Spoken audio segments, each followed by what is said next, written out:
right, time for a long-awaited update on my little dump trailer project here. I do have one YouTube short of this thing going up and down, as well as another short of the cylinder getting bench tested. So far, that's all I've posted with this trailer. I've just been swamped. As you can see, if you are subscribed and follow my videos, I have a new to me Sears SS16 Garden Tractor that I have not uploaded any videos on yet, even though I brought it home and did a bunch of work to it and got pretty far on the small hydraulic dump trailer project, so I thought I'd just do a video talking a little bit about this stuff. So for the longest time, I've wanted to have a really tiny little hydraulic dump trailer slash wagon, whatever you want to call it.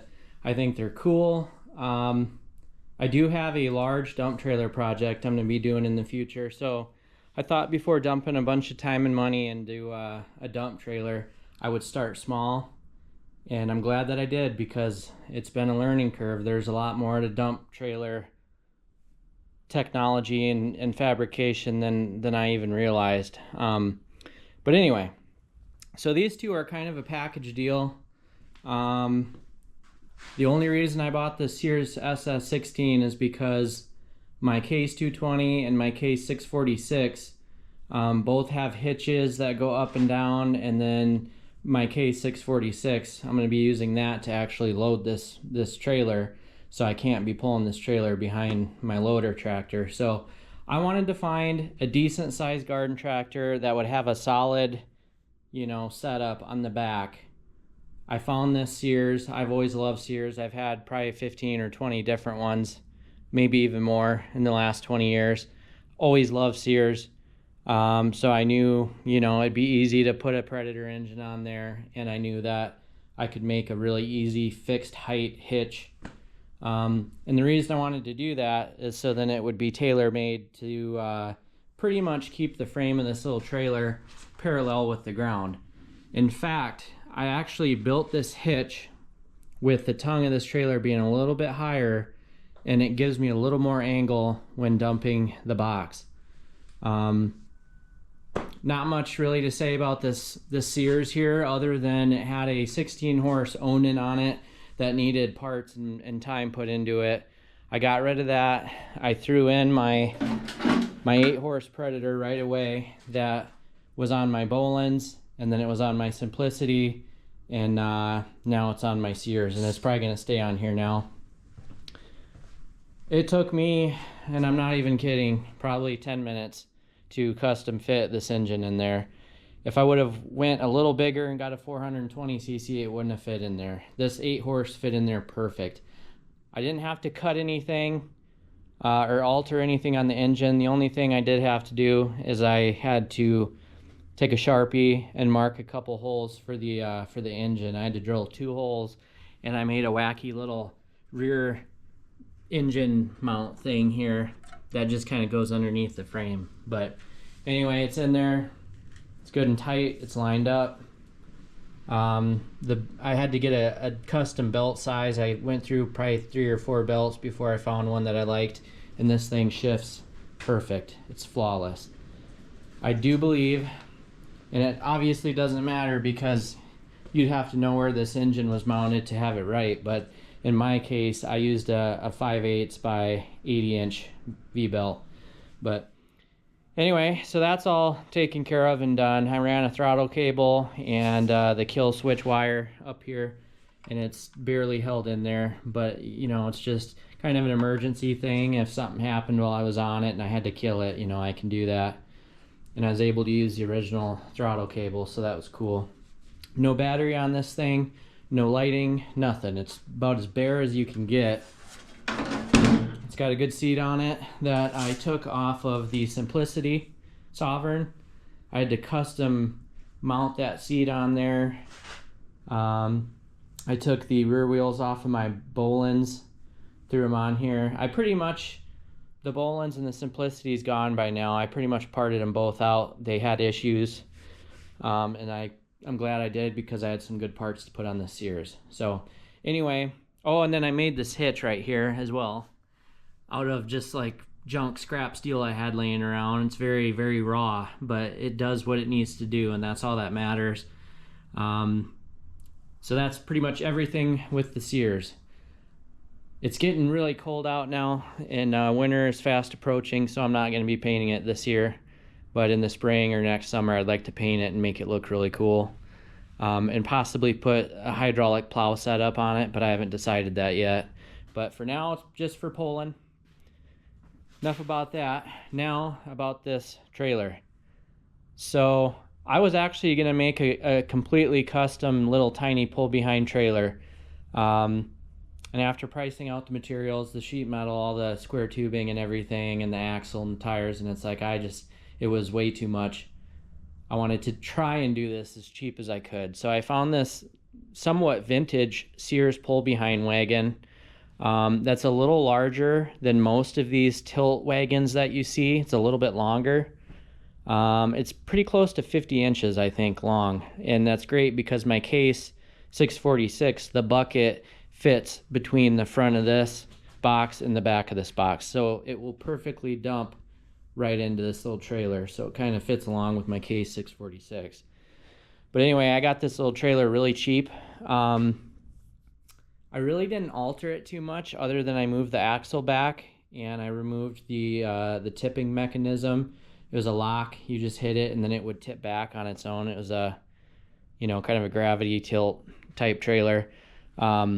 It's kind of funny because it worked really good. When that axle was in the middle, it tipped great. You could pretty much tip anything. Gravity or the weight behind the axle would cause the trailer to tip when you release the lock. So it ironically did its job, but I ended up, changing it anyway. So I'm not really good with all the technical jargon and all the physics and stuff, but I had to move this axle backward. It was pretty close to in the middle. You can see the two holes right there where it bolted in. Luckily for me, with this little square tubing that's underneath of this box, I was able to easily push the whole axle backwards. Now the reason I did this is because my pivot point is the axle itself. So if I would have had, on the back of this box, if I would have had a hinge back there that the box was pivoted on, then technically the axle could be anywhere. It doesn't, it wouldn't have mattered. It could have been right in the middle if there were a hinge back there where the box could still tip.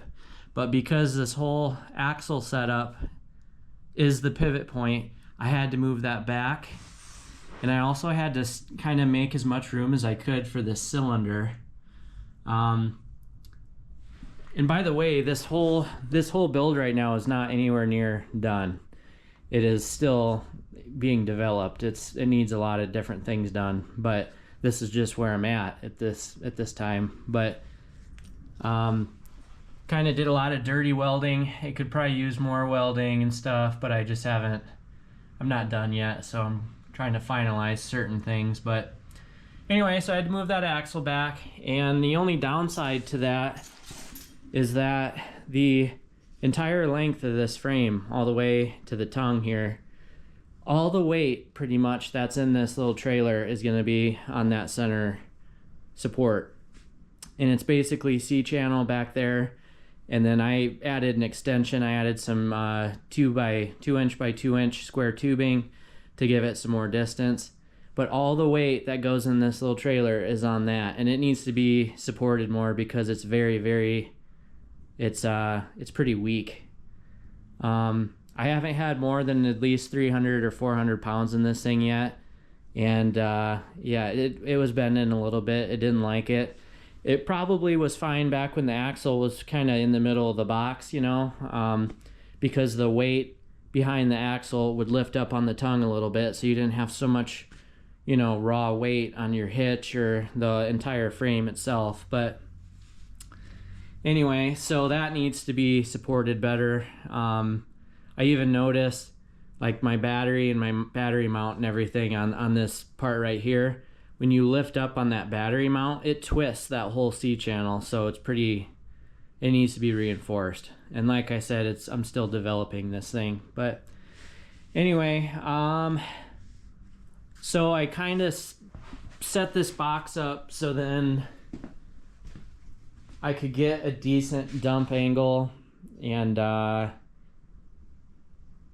pretty happy with it when this thing's all the way up. It's not, the back of the box here isn't too close to the ground, so, which it could be if I had that axle too far forward, the end of this box would get pretty close to the ground since this whole axle tilts. It's not like I have hinges right here. It's the entire axle down there that tilts with those mounts. And I probably could have even redid this whole axle situation, but I didn't want to overdo it because this was more of a little test trailer, so to speak. But anyway, it works pretty good the way it is now. I'll show you the hydraulics working here. It's got some John Deere tires on it, it looks like. This one loses air, which is annoying. I did have about 400 or 500 pounds in this thing just sitting in this trailer for a couple weeks, and it held it fine, but that tire kind of went flat. But I've been busy fixing up different chainsaws, so I'm gonna unload these chainsaws and then I'll show you this thing going up and show you the hydraulic system.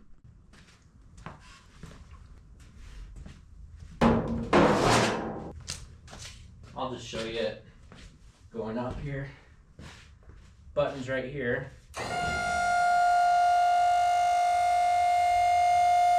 It's not very loud.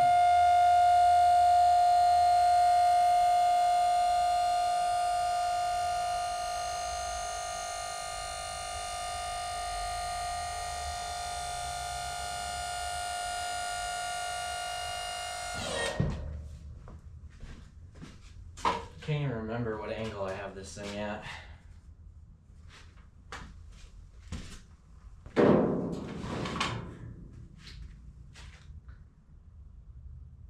This is a cheap Harbor Freight angle reader, but yeah, I think it's off a little bit anyway, but it's about 47 degrees right now, which I believe that. It looks about that. So it's close enough to 45. I was actually aiming for 50, but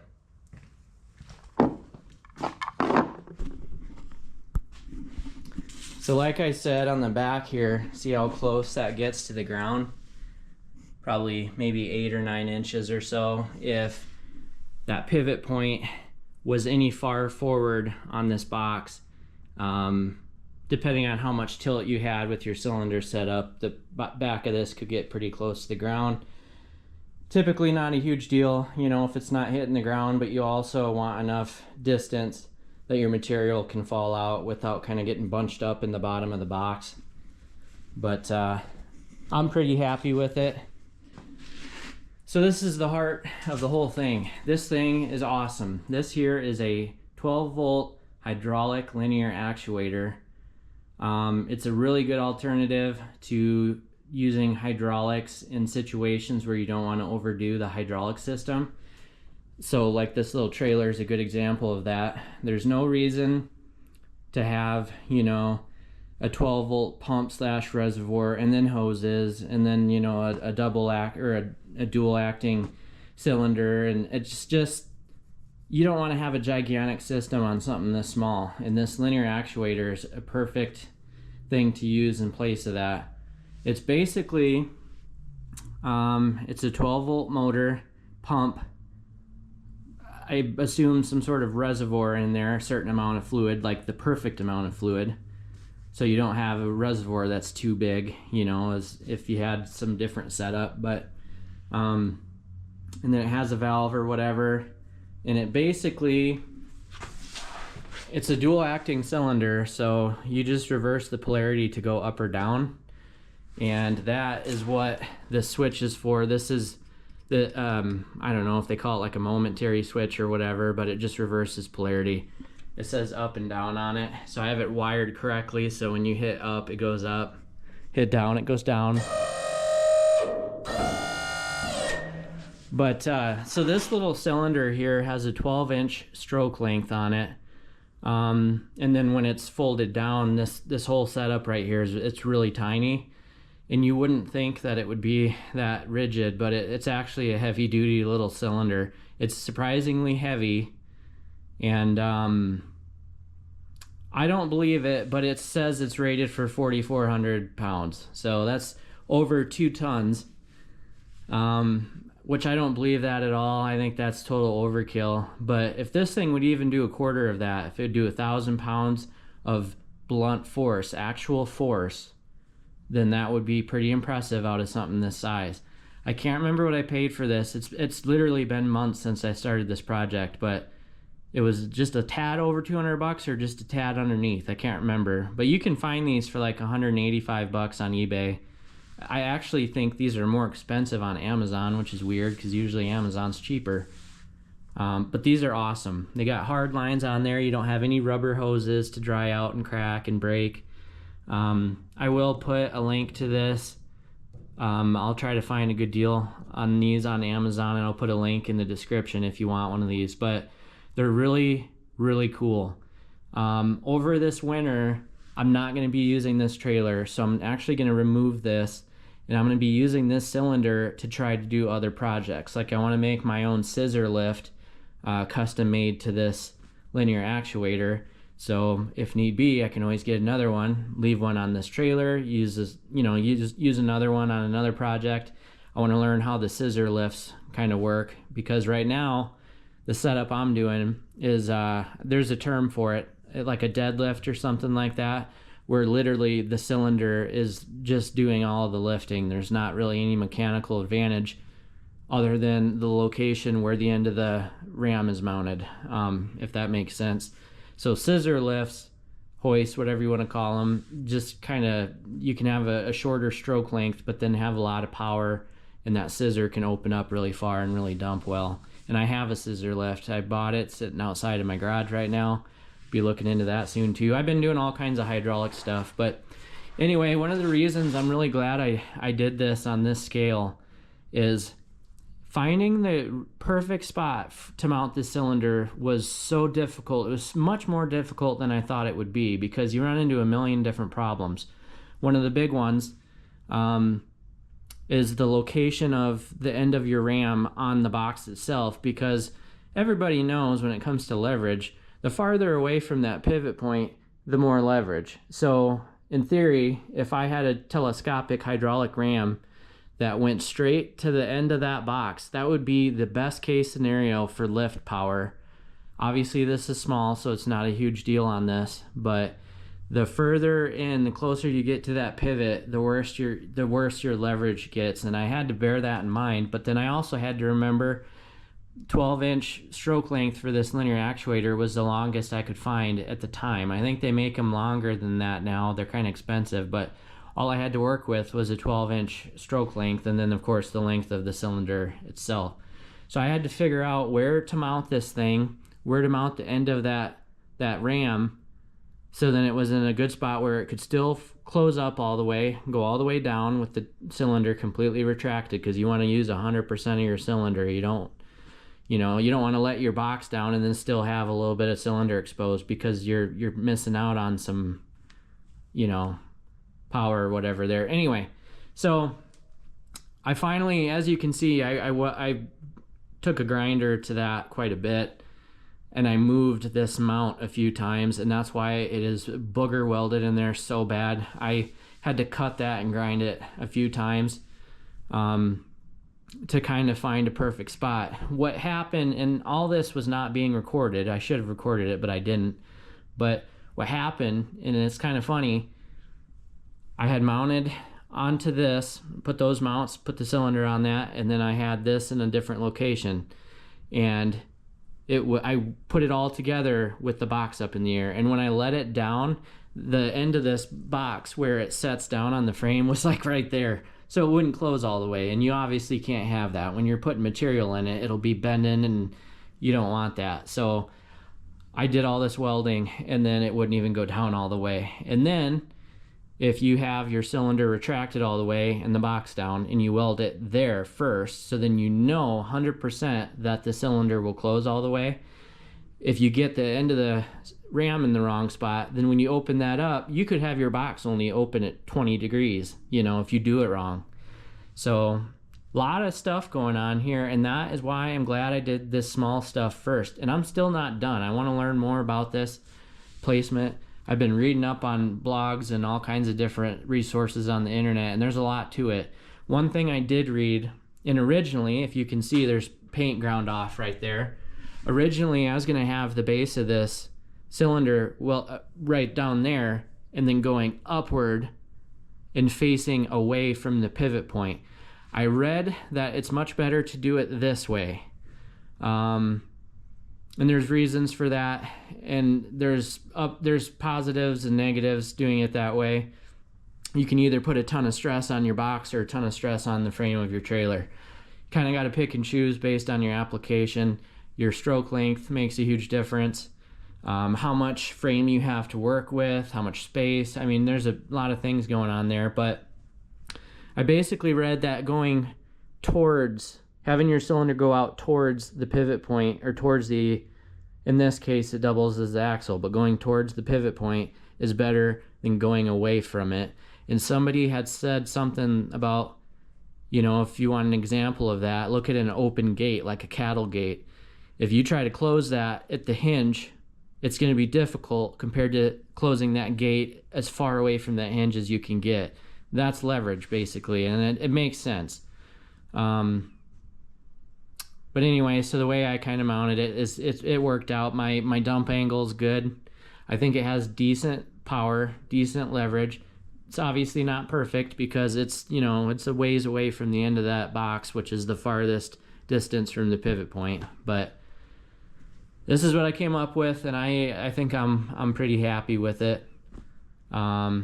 If I would have adjusted the axle forward a little bit, then whatever weight of dirt or material was behind that axle would help the cylinder out that much more. But to be honest with you, I have pretty high hopes for this thing lifting some really good weight, because I recently was going through a ton of scrap metal. I guarantee you I had a minimum of 400 pounds of bolts and hardware in the back of this. And I just threw it in this trailer because it was a spot to place it, you know, off the ground, and I just threw it in here. And this thing went up in the air like it was nothing. It didn't even phase this little linear actuator. Another positive, or another thing that kind of leads to that, is having a good battery source. Really can't get good performance out of anything that's 12 volt unless you have a good battery. I did have an old lawn and garden battery that was smaller than this. That was it was in pretty rough shape. It's actually in my case right now. It still starts the case, but not very many times. But that actuator didn't move very well with that little battery, and I thought maybe this actuator just wasn't that great. When I got a larger battery, it sped it up right away. Perfect power, perfect speed, instant power. Just, it doesn't even bog down at all. Paid just under $100 for this at Menards. It's got a 12-month warranty on it, which is fantastic. I'm going to try to follow everything the best I can, so if I have any issues, I can get a replacement. That is the positive part of buying new. I make sure to charge this thing all the time. Could probably even benefit from putting a trickle charger, or, you know, one of those little tenders on here over the winter, just to make sure it maintains its charge. But this is a 420 cold cranking amp battery. Got the, you know, it's got the round terminals on top. I just put these on there and then kind of converted over to these little eyelets that are on my wiring. But as you can see, I made kind of a custom little setup here. Basically, I wanted a good spot that wasn't too wide to set the battery. And that's because if you turn really sharp with this, I didn't want the wheels to like hit on the side of the battery if the battery was the other direction. So that's why I kind of mounted it directly in the middle, fastened it down with some battery fasteners.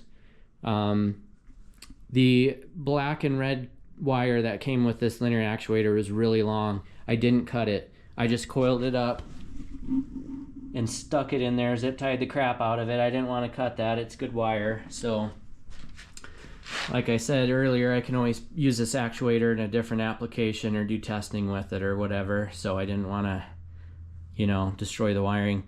Anyway, so obviously that goes up this little post, and I made this because I wanted the button up high enough that I could just twist my back. I could turn around on the Sears and just hit this button with my hand, and I wouldn't have to bend down or anything. It would just be right there. Perfect height. I obviously sat on it and measured where I wanted this to be, used some leftover square tubing that I had, literally like, I don't know, some old bolts or something. I just tack welded everything I could, just threw this thing together, put this momentary switch in there, wired it underneath. If you get the wiring on this switch wrong, and it goes down when you're hitting up, you just have to switch your wires around. So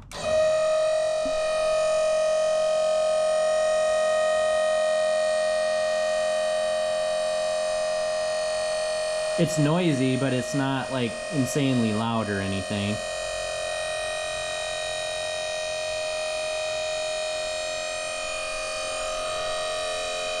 So earlier talking about like your cylinder placement and stuff, like there's like trigonometry or geometry or something, some sort of advanced mathematic stuff in there when it comes to hydraulics, because you have a distance between, I would call this maybe a foot or something like that. It just comes down and it sets on the frame. You have a distance between that foot and the frame. You have a distance between the end of the cylinder and the end of the ram. You have a pivot point, you know, you have mounting locations that change everything. There's a ton of math going on here. Imagine building this with the box only partially up in the air and then trying to figure out where to mount it. Looking at it now, you'd think, well, I got, you know, like 8 inches, 6, 7, 8 inches right here, and then literally maybe 2 inches at most on that cylinder. You wouldn't think that when that was all the way retracted that it would perfectly line up the way it's supposed to, but it does. And that's not because I knew what I was doing. That was because I made the mounts when the box was down and this cylinder was all the way retracted. That's like a foolproof way to do that, knowing that it'll close correctly. But then you know, have to get the lift stuff right. But anyway, it's crazy. I don't know how well you can see the cylinder and then the bottom of this, but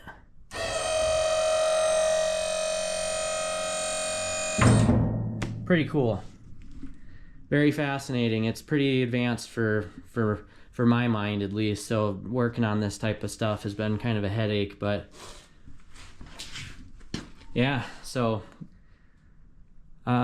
you know, honestly, I went into this little project telling myself I want to do it as cheap as possible. So I paid for this little trailer. I think it kind of got thrown in with another trailer I bought, but I think it cost me close to 50 bucks. 100 for the battery. I bought this little tongue here from Harbor Freight. It was less than 20 bucks. It's a 2x2 for the frame, and then it's a 1 7/8 inch ball. So I bought that. I bought an entire garden tractor that I wasn't originally planning on getting, but I did it anyway. So I paid $400 for this thing, and it came with some other stuff that's sitting outside behind my garage, but I kind of already had the engine, so I'll just consider that a freebie. But I got, you know, 400, 100, 200, 700, 800 bucks in this whole setup. So kind of ridiculous, but I'm really, really good at spending loads of money for, you know, just little projects where I can learn a thing or two. But I do have in the future, I'm gonna be building some more dump related stuff. I want to make a dump box for a pickup truck. I want to build a pull behind dump trailer. I want, you know, obviously I have this little, it's kind of a novelty thing now, but it's cool though. I can pull it behind my garden tractors, and it's, you know, it's unique. It's cool. Which I, of course, still have to finish this. It needs to be strengthened and painted, which I won't be doing all that stuff this year. Soon here I'm going to be pulling the cylinder and the battery and putting this thing outside of my garage and tarped for the winter. So unfortunately, I'm not going to have time in this video to show it have dirt in it and dump the dirt. That really sucks. I just do not have the time right now to take this out to where I keep all my equipment to give it a test. But in the spring, late spring, early summer, I will do that. So I'm looking forward to that. So I think that's kind of about it for now concerning this little dump trailer.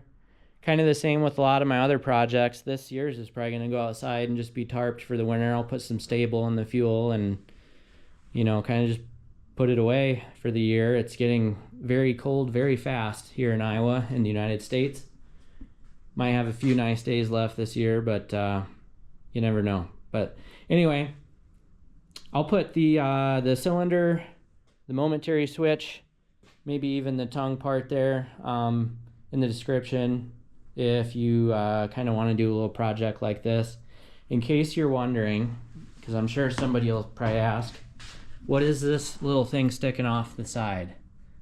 I don't know where it's at. I have to find it. Oh, there it is.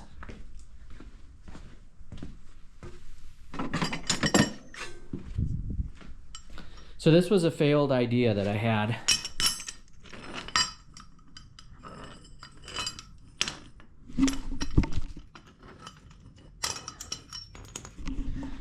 So like I said, trying to do this cheap, I just grabbed some random metal I had laying around and I made this little stand. I used slightly larger tubing, welded it to the tongue there, and smaller tubing to go inside.